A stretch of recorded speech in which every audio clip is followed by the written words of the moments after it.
दोस्तों, टेट विवाद की सुनवाई यानी कि टेट कंपलसरी का जो सुप्रीम कोर्ट का आदेश है, निर्णय है, उसकी सुनवाई जो है 21 अप्रैल 2026 को है। और केस का नाम आपको पता होगा, सजल दे बनाम त्रिपुरा राज्य। एक निर्णायक मोड़ लेने वाली है। कल के निर्णय में 3 प्रकार के आदेश आ सकता है। 3 तरह के निर्णय हो सकता है। सबसे पहला, सुप्रीम कोर्ट ये कहेगा कि अभी टेट मामले में रिव्यू पिटीशन ढेर सारे आया हुआ है। पहले 45 था, अभी कई राज्य और जुड़ रहे हैं, तो लगभग 50 रिव्यू पिटीशन हो चुका है। तो सुप्रीम कोर्ट कह सकता है कि देखिए, अभी रिव्यू पिटीशन लगा हुआ है, तो हम ये मामले को हम रिव्यू पिटीशन में रिफ़र कर देते हैं। पहली बात। दूसरी बात ये हो सकता है कि त्रिपुरा हाई कोर्ट के जो निर्णय आया हुआ है और वो भी सजल देव के पक्ष में आया हुआ है, तो कहेगा जब तक रिव्यू पिटीशन का फैसला अंतिम रूप से नहीं आ जाता है, तब तक हम अभी स्टे रखते हैं। यानी कि त्रिपुरा हाई कोर्ट के निर्णय को जो है सही मानते हैं जब तक रिव्यू पिटीशन का फैसला नहीं आ जाता है। या फिर तीसरा ये हो सकता है कि फैसला सुने, निर्णय दे, ठीक है, पूरी तरह से। तो आज के जो वीडियो है आपके लिए बहुत इम्पॉर्टेंट है। सजल देव का केस का नज़र जो है हर शिक्षकों के लिए गड़ा हुआ है।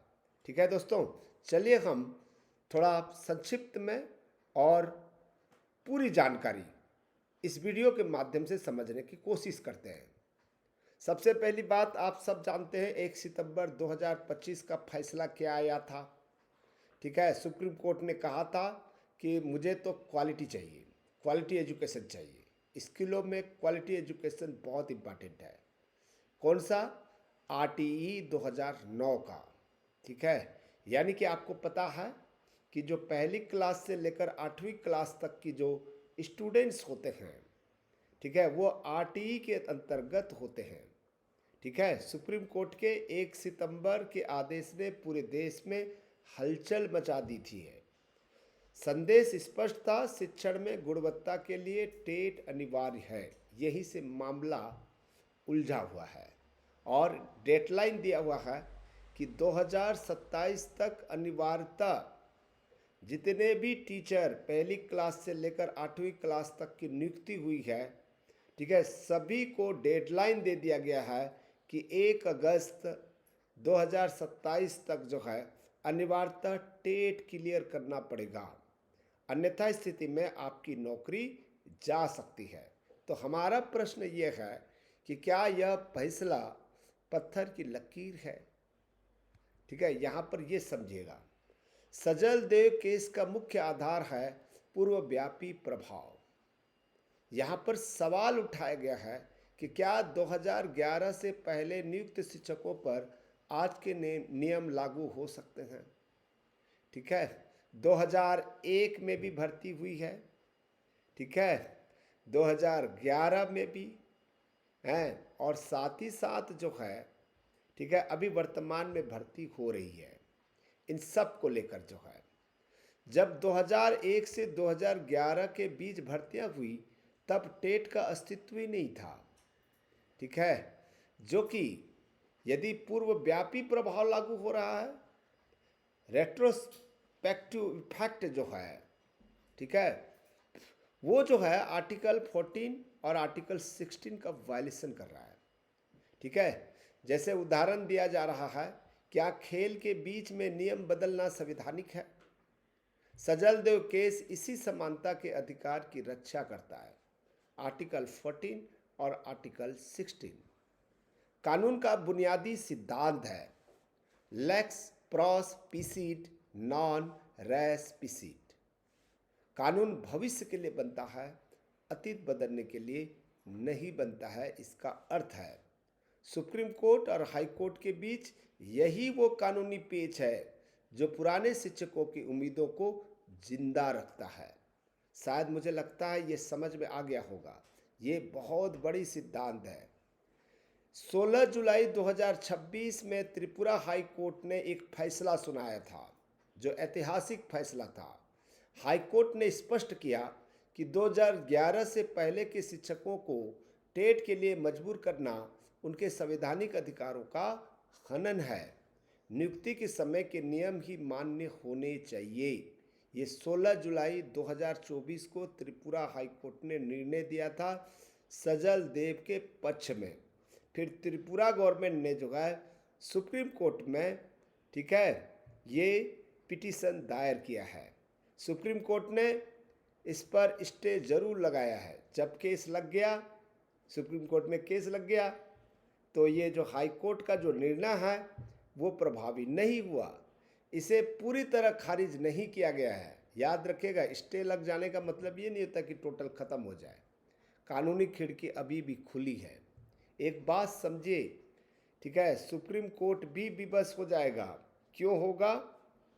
सजल देव के पास में एनसीटी के वो गुप्त पत्र है, ठीक है, जिसके आधार पर सुप्रीम कोर्ट मजबूर होना पड़ेगा। एनसीटी ने खुद ही आरटीआई के माध्यम से और कई पत्रों के माध्यम से उन्होंने स्पष्ट कर दिया है कि जो 2001 और 2011 के बीच के जो टीचर हैं उनको, ठीक है, टेट क्लियर करना अनिवार्य नहीं है। और हमने इसके पहले 2-3 वीडियो बनाया हुआ है, उस वीडियो को जाकर जरूर देखें। उसमें हमने उसी लेटर को लगाया हुआ है। ठीक है दोस्तों, अब यहाँ पर 1 सितंबर फैसला और सजल देव का जो केस है उसको थोड़ा सा जान लेते हैं। ठीक है, 1 सितंबर का फैसला, शिक्षा में क्वालिटी चाहिए, ठीक है, आरटी एक्ट के अंतर्गत। और इसमें आर्टिकल 14, आर्टिकल 16 का वायलेशन माना जा रहा है।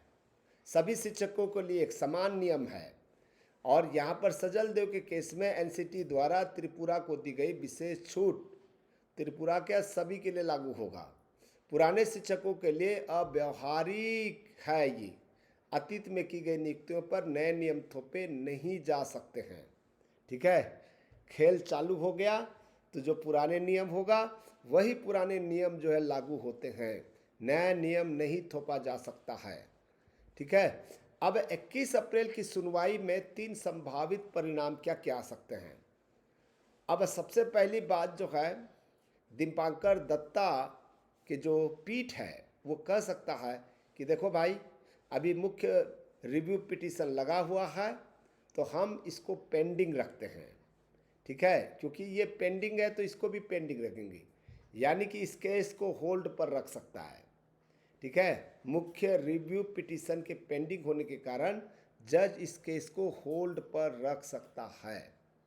दूसरा, एनसीटी की पुरानी छूट के आधार पर त्रिपुरा को अंतरिम राहत मिल सकती है, अंतरिम राहत।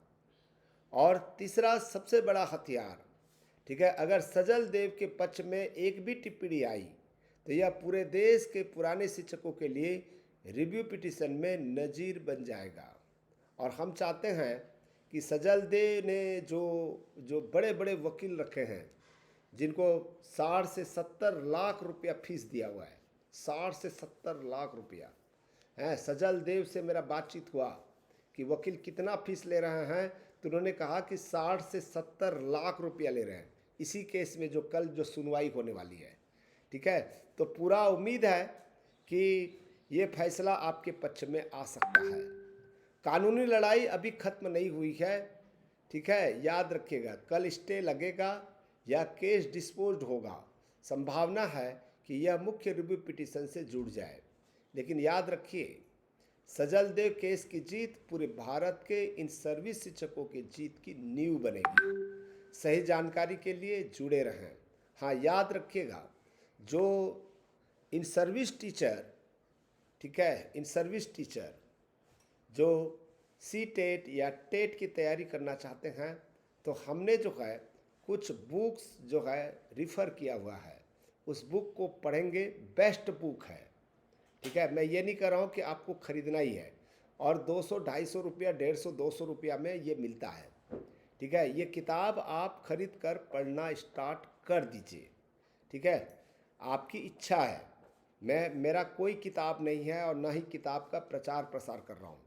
ठीक है, मुझे इसमें कोई बेनिफिट मिलेगा ऐसा नहीं है। स्टूडेंट के डिमांड के अनुसार से मैंने जो है ये लिस्टेड किया हुआ है किताब, आपको दिखाई दे रहा होगा। अगर आप 2011 से पहले नियुक्त शिक्षक हैं तो समर्थन में लिखें सैब ओल्ड टीचर। पल पल की लीगल अपडेट और वास्तविक ड्राफ्ट एनालिसिस के लिए इस वीडियो को सब्सक्राइब करें। हाँ, याद रखिएगा कि आप जो है ज़रूर इसको शेयर करिएगा, अन्य दोस्तों को भी जानकारी होनी चाहिए। हम सिर्फ तथ्य को बताते हैं, कोई अफवाह नहीं फैलाते हैं। ठीक है दोस्तों, शायद मुझे पूरा विश्वास है ये वीडियो आपको अच्छा लगा हो। Thank you, thank you, thank you.